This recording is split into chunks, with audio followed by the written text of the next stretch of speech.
திமுகவுக்கு ஒரு மிகப்பெரிய தோல்வி பயத்தில் இருக்கிறாங்க.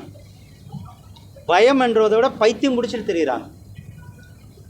ஏன்னா அண்ணன் மரியாதைக்குரிய திரு எடப்பாடி பழனிசாமி அவர்கள் நம்மளுடைய மாண்புமிகு உள்துறை அமைச்சர் திரு அமித்ஷாஜி அவர்களை டெல்லியில் வந்து சந்திக்கும் பொழுது அங்கிருந்த பாராளுமன்றத்தில் இருந்த எம்பிக்கள் என்ன வந்து பார்த்துட்டாரா, என்னென்ன அண்ணா எடப்பாடி அண்ணா வந்து உங்கள் உள்துறை அமைச்சரை பார்த்துட்டாரா, அந்தளவுக்கு எதற்கு பயம்? ஏன் ஒரு பயத்தோடு அவர்கள் வந்து வாழ்க்கையை நடந்து கொண்டிருக்கு? ஏன்னா அவர்களுடைய ஆட்சி அவர்களுடைய தூக்கி எறிவது நிச்சயமாக்கப்பட்டது. ஊழல், கொலை, கொள்ளை, லஞ்சம், லாவண்யம், அது மட்டுமல்ல, இன்றைக்கி ஊருக்கு கஞ்சா, ஊருக்கு போதைப்பொருள் நடமாட்டம், இதற்கெல்லாம் இந்த திமுக ஆட்சியை வீட்டுக்கு அனுப்ப வேண்டும் என்று மக்கள் நினைத்திருக்கிறார்கள். எங்களுடைய தேசிய ஜனநாயக கூட்டணி அவர்களை வீட்டுக்கு அனுப்பும்.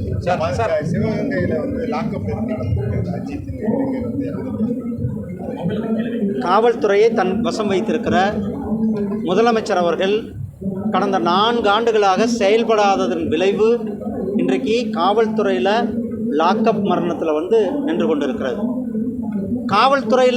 காவல்துறைக்கு போக பயமாக இருக்கிறது. காவல் நிலையத்துக்கு போகிறதுக்கே இன்றைக்கி மக்களுக்கு பயமாக இருக்கிறது. இது ஒரு 2-3 நாளைக்கு முன்னாடி திருத்தணி பக்கத்தில் ஒரு கர்ப்பிணி பெண் சகோதரி கம்ப்ளைண்ட் கொடுக்க போன சகோதரி தாக்கப்பட்ட சம்பவத்தை நாம் பார்த்தோம்.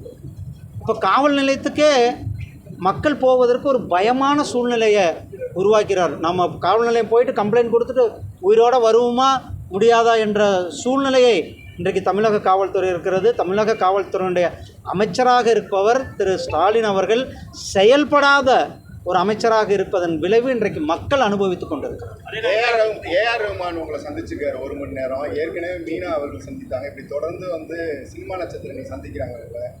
ஆனால் ஏஆர் ரஹ்மான் அண்ணனை பொறுத்தளவுக்கு நேற்றைக்கு அவரோட வந்து ஒரு மிகப்பெரிய ஒரு ஸ்டூடியோ, உலக அளவில் ஒரு ஸ்டூடியோ போட்டிருக்காங்க. மிகப்பெரிய டெக்னாலஜி, அந்த அவருடைய ஸ்டூடியோவில் ஒரு டெக்னாலஜி ஸ்டூடியோ இருக்குது. அந்த ஸ்டூடியோவை பார்க்க வேண்டிய ஒரு ஐஎன்பி அமைச்சர் என்ற முறையில் நான் அவரை சந்திக்கிறோம். அதே போல் ஐஎன்பி அமைச்சர் என்ற முறையில் சினிமா துறையில் பலவேறு சகோதர சகோதரிகளை நாம் சந்திக்கிறோம். அவர்கள் பல பேர் கட்சியில் இணைந்து பணியாற்றி கொண்டிருக்கார். சரத்குமார் அண்ணன் வந்து தன்னுடைய கட்சியே இணைத்துவிட்டு பாரதிய ஜனதா கட்சி கலைத்துவிட்டு பாரதிய ஜனதா கட்சியில் இணைந்து செயல்பட்டு கொண்டிருக்கிறார்கள். சகோதரி குஷ்பு அவர்கள் நான் தலைவராக இருக்கும்பொழுது தான் அவங்க வீட்டுக்கு போய் பேசி அவங்கள நான் கட்சியில் இணைந்திருக்கிறேன். சகோதரி மீனா அவர்களை சொல்லுறீங்க, அவர்கள் கட்சிக்கு வந்தால் வரவேற்கத்தக்கது. நம்மளுடைய பாரதிய ஜனதா கட்சியினுடைய வளர்ச்சியினுடைய வேகம் மக்களால் ஈர்க்கப்பட்டிருக்கிறது. அனைத்து தரப்பு மக்களும் கட்சியை விரும்புகிறார்கள். அதனால் இன்றைக்கு கட்சிக்கு அனைத்து தரப்பு மக்களும் வந்து அதிமுக தலைமையில் தான் கூட்டணி 2026 எடப்பாடி ஆமாண்ணா. இது அமித்ஷா ஏன் எனக்கு ஒரு விஷயம் உங்களுக்கு புரியல. திரும்ப ஒரு நிமிஷம் இருங்கண்ணா. இதில் ஏன் உங்களுக்கு எல்லாருக்கும் ஒரு இவ்வளவு ஒரு என்ன சொல்கிறது ஆர்வம் அல்லது ஆர்வ கோளாறா இல்லை திமுகவால் ஒரு அஜெண்டா ஃபிக்ஸ் பண்ணுற அந்த அஜெண்டாவை நிறைவேற்றும் விதமாக நாம் இருக்கிறோம். ஏன்னா நானும் உங்கள் துறை சார்ந்த அமைச்சர் தான். அதனால் அந்த திமுகவினுடைய அஜெண்டாவை நிறைவேற்றுகிறீர்களா என்பது எனக்கு தெரியல. நம்மளுடைய மாண்புமிகு உள்துறை அமைச்சர் அவர்கள் மிக தெளிவாக சொல்லியிருக்கிறார்கள். இங்கேயே சொன்னோம், தமிழ்நாட்டை பொறுத்தளவுக்கு அண்ணா திராவிட முன்னேற்ற கழகத்தினுடைய தலைமையில் எங்களுடைய தேசிய ஜனநாயக கூட்டணி இயங்கும் என்பதை தெளிவாக சொல்லிட்டு தான் போயிருக்கிறார். 2வது, எங்களுடைய உள்துறை அமைச்சர் திரு மரியாதைக்குரிய அண்ணன் திரு எடப்பாடி பழனிசாமி அவர்கள் இணைந்து இன்னும் பேசி பல விஷயங்களை வந்து தீர்ப்பார்கள். அதுக்குள்ளே அண்ணா நீங்கள் என்ன பண்ணுறீங்க, நீங்கள் என்ன சொல்கிறீங்க, நான் ஒன்றும் சொல்ல போகிறதில்ல. அமித்ஷாஜியும் அண்ணன் எடப்பாடி பழனிசாமி அவர்களும் என்ன முடிவு எடுக்கிறார்களோ அந்த முடிவு இறுதியான முடிவு. நான் 2 பேர் அதுதான் சொல்லிட்டேன். அப்போ 2 பேர் கருத்தையும் எப்படி சொல்லியிருக்கார்களோ அவர்கள் பேசி அதுக்கான ஒரு சுமூகமான முடிவுகள் சொல்லுவார்கள் என்பது எங்கள் நயனார் சொல்லியிருக்கிறார். அதுதான் நானும் சொல்லுகிறேன். அடுத்தடுத்து சர்ச்சை என்பது முதல்வர் வேட்பாளர் மிக முக்கியமாக. ஏன்னா ராஜா அவர்கள் கூட வந்து பார்லிமெண்ட் போர்டு தான் அதை முடிவு பண்ணுவோம் உங்களுடைய அலைன்ஸு. அண்ணா, நாங்கள் ஏடிஎம்கே தலைமையில் தேசிய ஜனநாயக கூட்டணின்னு எங்கள் அமித்ஷாஜி தெளிவாக சொல்லியிருக்கிறார். தமிழில் தானே அன்றைக்கி பேசி தமிழில் தானே உங்களுக்கு சொன்னார். இல்ல சார், நீங்கள் தயவு செஞ்சு இங்க பாருங்க, தயவு செஞ்சு அண்ணா தயவு செஞ்சு இந்த கூட்டணி ஒரு நிமிஷம் இருங்க. இந்த கூட்டணி சம்பந்தமான கேள்வியை நீங்கள் யாராவது ஒருத்தர் போய் ஸ்டாலின்கிட்டயோ திருமாவளவன்கிட்டயோ வைகோகிட்டயோ கம்யூனிஸ்டுகள்கிட்டயோ காங்கிரஸ்கிட்டயோ கேட்குறீங்களா? ஏன் பிஜேபி அதிமுக பக்கத்தில் ஒரு அஜெண்டாவில் எடுத்துகிட்டு வராதிங்க தயவு செஞ்சு. ஏன்னா எங்களது தான் ஜெயிக்க போகிற கூட்டணி. நாங்கள் திமுகவை வீட்டுக்கு அனுப்புகின்ற கூட்டணி. எங்கள் தேசிய ஜனநாயக கூட்டணி தான் 2026 மிகப்பெரிய ஒரு வெற்றியை பெறக்கூடிய கூட்டணி. அதனால் உங்களுக்கு இருக்கிற சந்தேகங்கள் இதோடு விட்டுட்டு அண்ணா அதுதான் சொல்லிட்டேன். இந்த சந்தேகத்தை இதோடு விட்டுட்டு தேசிய ஜனநாயக கூட்டணி எங்களுடைய கூட்டணி. அதிமுக பாரதிய ஜனதா கட்சி இன்னும் எங்கள் கூட்டணிக்கு யார் வர இருக்கிறாங்களோ அனைத்தும் சேர்ந்து எங்களுடைய கூட்டணி மிகப்பெரிய ஒரு வெற்றியை பெறும். இதுக்கு மேலே இன்னும் வந்து அண்ணா இதுக்கு மேலே 1ஆம் கிளாஸ் பையனுக்கு தான் போய் கிளாஸ் எடுக்க முடியும். தயவு செஞ்சு நீங்கள் கிளாஸ் எடுக்க வைக்காதீங்க. நீங்கள் தேசிய ஜனநாயக கூட்டணியோடைய முதல்வர் வேட்பாளர் எடப்பாடி பழனிசாமியா இல்லை வேறு ஒருவரா? அண்ணா அது வந்து எங்களுடைய கட்சியினுடைய இன்னைக்கு தலைவர் யாருன்னு சொல்லியாச்சு. தேசிய ஜனநாயக கூட்டணி கட்சியினுடைய தலைவர் யாரு எடப்பாடி பழனிசாமி சொல்லியாச்சு. அதில் அது அண்ணா அது வந்து அது அவங்களுடைய பாடு, அது அவங்க பார்த்துக்க போகிறாங்க. இதில் நான் ஏன் தலைவர்னு நீங்கள் ஏன் தலைவர்? நீங்கள் போய் ஸ்டாலின்கிட்ட முதலமைச்சர் நீங்கள் தானே உங்கள் பையனா அல்லது வேற யார் துரைமுருகனான்னு கேட்க முடியுமா? இல்லை ஸ்டாலின் இல்லையே, இன்னும் கூட்டணி வச்சுன்னு திருமாவளவன் சொல்லிட்டு இருக்காருல்ல, சொல்றாரா இல்லையா? இருங்க, கம்யூனிஸ்டுகள் என்ன சொல்றாங்க? இந்த ஆட்சி மேலே எங்களுக்கு வந்து நம்பிக்கை இல்லை, இந்த ஆட்சி செயல்படல அப்படின்னு கம்யூனிஸ்ட் சொல்கிறாங்கல்ல. கம்யூனிஸ்ட்காரங்கிட்ட போய் கேட்குறீங்களா? அண்ணா தயவு செஞ்சு நான் எல்லா மீடியாக்காரங்களும் சொல்கிறேன், நாங்கள் ஜெயிக்கின்ற கூட்டணி. இந்த கூட்டணிக்குள்ளே யார் கூட குழப்பத்தை ஏற்படுத்த முடியாது. அது சன் டிவியாக இருந்தாலும் சரி, கலைஞர் டிவியாக இருந்தாலும் சரி. ஆனால் எங்கிருந்து வரல, நாங்கள் ஒற்றுமையாக இருக்கிறோம்.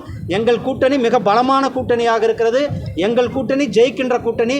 நீங்கள் கூட்டணி விட்டு வெளில வந்து வேற கேள்விகள் கேளுங்க. தமிழ்நாட்டில் பாருங்க, தமிழ்நாட்டில் அதெல்லாம் வெயிட் பண்ணி பாருங்க. இதெல்லாம் நான் மீடியாவில் சொல்லிட்டேன். இல்லை அதுதான் சொல்கிறேன். ஏன்னா இதுதான் நான் என்ன போய் உங்ககிட்ட சொல்லிட்டு போய் அண்ணா நான் இன்னைக்கு போய் திருமாவளவன்கிட்ட பேச போகிறேன், அண்ணா நான் இன்னைக்கு போய் வைகோ கிட்ட பேச போகிறேன், அண்ணா இன்னைக்கு போய் நான் கம்யூனிஸ்ட் கிட்ட பேச போகிறேன் சொல்லிட்டானா பேச முடியும்? அண்ணா எவ்வளவு இது கூட்டணிகள் விஷயங்கள் அதெல்லாம் வந்து பேசுவார்கள். அதெல்லாம் ஏன்னா நீங்கள் வந்து உங்களுக்கு தெரியாமல் எதுவுமே நடக்க போகிறது.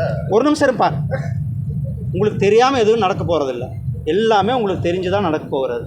நேரம் இருக்கிறது, காலம் இருக்கிறது. இன்னும் நாங்கள் வந்து ப்ரொக்ரெசிவாக வெற்றி கூட்டணியாக இருந்து கொண்டு இருக்கிறது. இன்னும் நாங்கள் சேர்ந்து கூட்டங்கள் நடத்த வேண்டி இருக்கிறது. எல்லாம் ஏன் இவ்வளவு என்ன இவ்வளவு அவசரம்? எதுக்கு அவசரம்? வேண்டாம், நிதானத்தை கடைபிடிங்க. நன்றி. தமிழகத்தில் இன்னைக்கு சட்ட ஒழுங்கு குறித்த உயர் அதிகாரிகள் கூட்டம் நடக்குது. தமிழக முதலமைச்சர் வந்து கூட்டம் நடந்துகிட்டு இருக்காரு. தமிழகத்தில் சட்ட ஒழுங்கு குறித்த ஒரு ஆய்வு கூட்டம் எப்படி பார்க்குறீங்க? அவர் ஆய்வு நடத்தினா என்ன, நடத்தாட்டி என்ன? அவர் கேள்வி வந்து அவருடைய சொல்கிறத கேட்குறதுக்கு அதிகாரிகள் இல்லை. அவர் வந்து என்ன சொல்ல போகிற அவருடைய உத்தரவு ஃபாலோ பண்ணுற அதிகாரிகள் இல்லை. இன்றைக்கி அதிகாரிகளுடைய ஆட்சி நடந்து கொண்டு இருக்கு. அவர் வந்து ஒரு முதலமைச்சர் சரியாக இருந்ததுன்னா இன்றைக்கி இந்த போதைப்பொருள் நடமாட்டம் இருந்திருக்குமா, அல்லது காவல்துறையில் லாக்அப் மரணம் இருந்திருக்குமா? ஒரு சகோதரர் கிட்டத்தட்ட என்ன 26 வயசு தான் நினைக்கிறேன். 26 வயசில் இன்றைக்கி ஒரு சகோதரனை நாம் இழந்திருக்கிறோம். காவல்துறையினுடைய கையாளாகத்தனத்தில் சரியான முதலமைச்சர் அவர்கள் சரியான நடவடிக்கை எடுக்காதனால அவர் வந்து இனி ஆய்வு கூட்டம் நடத்தி என்ன, நடத்தாட்டி என்ன, எந்த பிரயோஜனமும் இல்லை. காவல்துறை மரணத்தை பற்றி திமுக கூட்டணி கட்சிகள் யாரும் வாய் திறந்த மாதிரி தெரியலையே. அவங்களுக்கெல்லாம் அதுதான் நான் சொன்னேன். காலையிலேயே வந்து 8 மணிக்கு ஒரு அஜெண்டாவை இருப்பாங்க. அந்த அஜெண்டாவை திருமாவளவன் ஆரம்பிப்பார். அதையே செல்வ பெருந்தக வழிமொழிவார். அதையே மதியத்துக்கு மேலே கம்யூனிஸ்ட் பேசுவாங்க. சாயந்தரம் அவங்களுக்கு வந்து அறிவாலயம் அதுக்கு பதில் சொல்லும். அந்த அறிவாலயத்துலேருந்து இன்னும் அஜெண்டா வரல அவங்க கைக்கு. அதனால் வயலில் எல்லாம் பிளாஸ்டிக் போட்டு உட்காந்து ஒட்டிக்கிட்டு இருக்காங்க. அவங்களுக்கு எப்போ அஜெண்டா வரும்னா பாரதிய ஜனதா கட்சி பற்றியோ அல்லது எங்களை பற்றியோ ஏதாவது பேசுறதுக்கான அந்த அஜெண்டா வந்தால் காலையில் 8 மணிக்கு தயாராகிடுவார். ஆனால் தமிழ்நாட்டில் ஒரு கொலை நடக்கிறது, அல்லது ஒரு கொள்ளை நடக்கிறது, அல்லது பட்டியலின மக்கள் பாதிக்கப்படுகிறார்கள், அல்லது ஒரு சகோதரன் லாக்கப்பில் இறந்து போயிருக்கிறார் அஜித் என்ற இதை பற்றியெல்லாம் அவர்களுக்கு கவலை கிடையாது. அவர்கள் வந்து கூட்டணிக்காக தமிழக மக்களினுடைய நலனை அடகு வைத்து விட்டு இருக்கிறார். ஆபரேஷன் சிந்தூரில் பார்டர் செக்யூரிட்டி ஃபோர்ஸுடைய பங்களிப்பு மிகப்பெரிய அளவில் இருக்குது. பட் ஆனால் சிஏபிஎஃப் கீழே அவங்க 2004க்கு அப்புறம் யாருக்குமே பென்ஷன் தமிழ்நாட்டில் உட்பட பல இடங்களில் இல்லை. இப்போ டிஃபென்ஸில் வேலை பார்க்கக்கூடிய பலருக்கு வந்து நம்ம கிரீவன்ஸ் அட்ரஸ் பண்ணிட்டு இருக்க நேரத்தில் நேஷனல் லெவலில் ஏன் அவங்களுக்கு வந்து நம்ம பென்ஷன் அப்படிங்கிற ஒரு விஷயத்தையே வந்து நம்ம கிட்டத்தட்ட 11வது வருஷம் ஆட்சியில் இருக்கோம். அப்படி இருக்கிற சூழலில் ஏன் அதை பற்றி கன்சிடரே பண்ணல? இந்த ஸ்டேட் கவர்மெண்ட்டை ரிட்டையர் ஆகி பல பேர் வந்தாலும் அவங்களுக்கு வேலை வாய்ப்புகள் கிடைக்கிறது கிடையாது. அவங்களுமே வந்து தொடர்ந்து வந்து பல நக்சல் ஆப்ரேஷன்ஸில் பார்டரை காக்குறாங்க. அசாம் ரைஃபிள்ஸ் இருக்காங்க. அவங்களுக்குலாம் என்ன நிரந்தரமான தீர்வு? எல்லாருக்குமே அரசாங்கத்தில் பென்ஷன் ஸ்கீம் நடைமுறைப்படுத்தி கொண்டு இருக்கிறோம். நம்மளுடைய அரசாங்கம் அனைவருடைய நலனையும் கவனத்தில் வைத்திருக்கிறோம். அதற்கான பல திட்டங்கள் நாம் இதுக்கு முன்னாடி ஒரே ரேங்க் ஒரே பென்ஷன் இல்லாமல் இருந்தது. இராணுவ வீரர்கள் பல ஆண்டுகள் கேட்டாங்க. நம்மளுடைய பிரதமர் அவர்கள் வந்து தான் அந்த திட்டத்தையே நிறைவேற்றியிருக்கிறார். அதுபோல் இந்த நாட்டிற்காக சேவை செய்தவர்களை போற்றும் விதமாக அவர்களை இந்த நாட்டிற்கு ஒவ்வொருவரும், நீங்கள் சொன்ன மாதிரி ஒவ்வொருவரும் ஒவ்வொரு காலத்தில் அந்தந்த நேரத்தில் என்னென்ன ஆப்ரேஷனில் அவர்களுடைய பங்களிப்பை கொடுத்திருக்கிறார்கள், அவர்களுடைய பங்களிப்பு நிச்சயமாக அங்கீகரிக்கப்படும், அவர்களுக்கு உரிய மரியாதை கொடுக்கப்படும். மீனா அவர்கள் வந்து அரசியலுக்கு வரவேற்புன்னு சொல்லியிருக்காங்க. அதே மாதிரி ஏஆர் ரகுமான் அண்ணா, பதவி ஏஆர் ரகுமான் அண்ணா வந்து தயவு செஞ்சு அரசியல் பேசவில்லை. நான் அவருடைய ஸ்டூடியோ ஒரு ஏ கிளாஸ் ஸ்டூடியோ பண்ணியிருக்கிறார், நல்ல ஒரு ஸ்டூடியோ வைத்திருக்கிறார். அந்த ஸ்டூடியோவை பார்ப்பதற்காக நான் போயிருந்தேன். நன்றி அண்ணா.